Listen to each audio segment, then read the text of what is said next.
शिव एक तरह के घूमते फिरते रहने वाले पति थे। वह लगातार कई कई सालों तक घूमते रहते थे। वे कहीं भी चले जाते थे।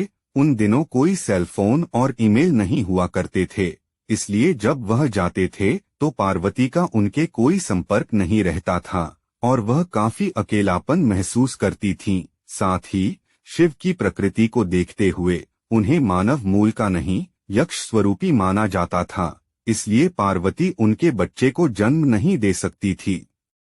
तो अपने अकेलेपन और इच्छा के कारण और मातृत्व भाव की वजह से उन्होंने एक शिशु को बनाने और उसमें प्राण फूंकने का फैसला किया।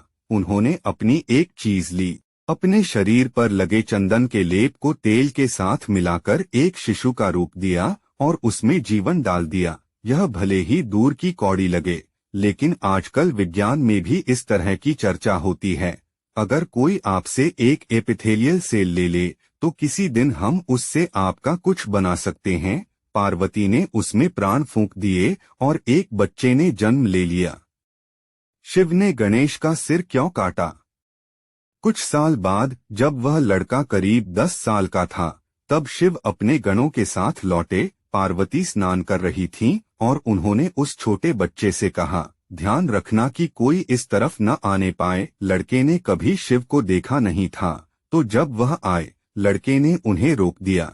शिव दूसरे ही मूड में थे, रुकने के लिए तैयार नहीं थे, तो उन्होंने अपनी तलवार निकाली और लड़के का सिर काट दिया। फिर पार्वती के पास आए।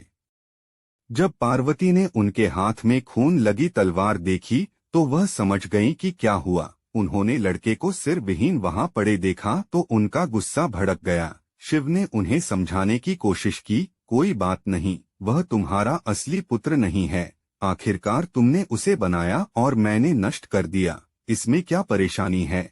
लेकिन वह सुनने के मूड में नहीं थीं।